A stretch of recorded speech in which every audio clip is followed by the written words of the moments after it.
What is going on, YouTube? Welcome back to A Therapeutic Edge. Today on the table in front of us is my third, Dirk Pinkerton design. I have the Artisan Proponent in two sizes. I have the Kizer Escort, and now I have the Kizer Nomad, and I'm really happy about that. So how did I get this? Well, this belonged to Russell, good friend of mine, good friend of the channel. He loaned it to me so that I could do the comparison for this, the CJRB Gobi, because they are both Persian-style knives. And when I first got a hold of this thing, I said, that's nice. That was about it. Primarily because of this pocket clip. Now, this is the first-gen Kizer Nomad. They have since released a second edition, and the clip is way up here because we all love our deep carry clips. But this, man, that's almost an inch and a half of pocket knife sticking out. It really is. And it steered me away from this at first, but I had it with me in the collection, and I carried it on and off for a while, and I just fell in love with it completely. I really did. Dirk Pinkerton is not just a nice guy, but an excellent knife designer. His Escort is now one of my new favorites. His Proponent is, of course, one of my favorite knives.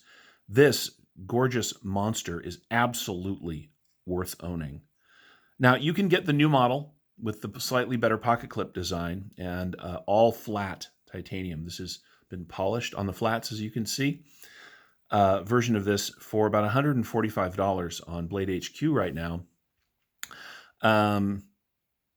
Had Russell not been interested in selling this one, that's what I would have done. Let's take a look at what you get for your money. You get 1, 2, 3 and 3/4 inches of cutting surface on 4 inches of S35 VN. The overall knife is 1, 2, 3, 4, 5, 6, 7, 8, a little over 8.5 inches long.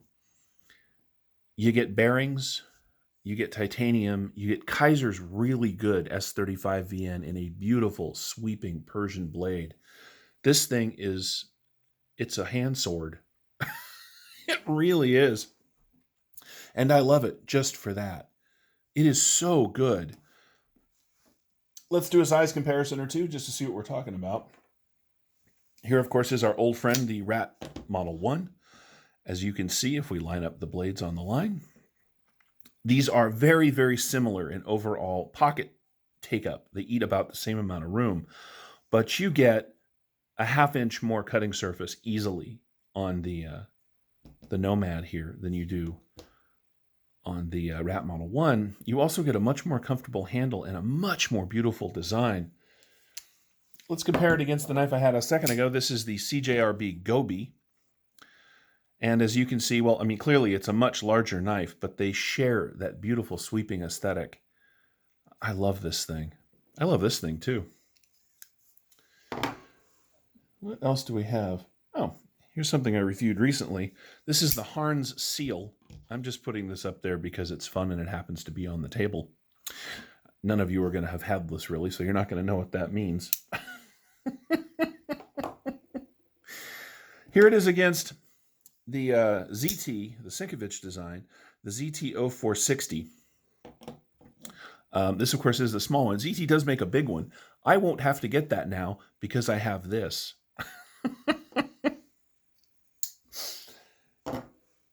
This knife has been around a long time. It has been through many hands, or at least it has been in Russell's for quite some time.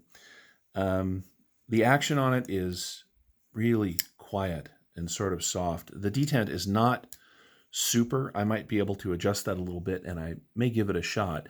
Again, the pocket clip on this thing is just kind of ridiculous. I'm going to put some paper underneath here so you guys can see what I'm talking about. There is that much knife sticking out when you are using this thing in the pocket. But let me tell you something about that little hook. Like I said, it leans towards the back of the pocket, which means this nice smooth curve follows the knife down into the pocket, and so it doesn't interfere with anything when it's in the pocket, even with that much sticking out. It also gives you a nice handle to grab onto to pull it from the pocket, which is really very nice. I'm going to take this thing apart I'm going to see if I can adjust the detent a little bit. I'm going to lubricate it as well as I can with the tools that I have. And then I am just going to carry it and use it and love it. You know,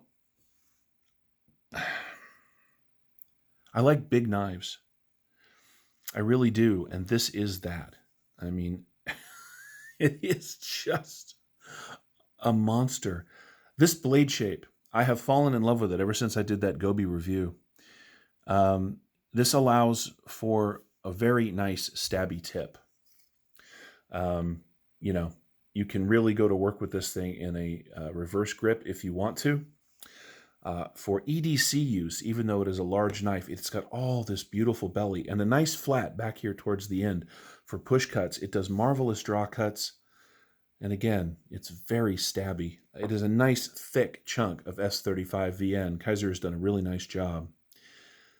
It is not a razor blade at the edge. Part of that is this saber style grind, so it's not a high flat grind all the way to the top. So it starts kind of thick, but because it has a beautiful sharpening choil down here, and by beautiful I mean really well placed and not too big, there's no fat spot back here at the end. It is a consistent grind all the way up to this really nice tip. And in fact, it is a little thinner here. No, you know what? It's exactly the same.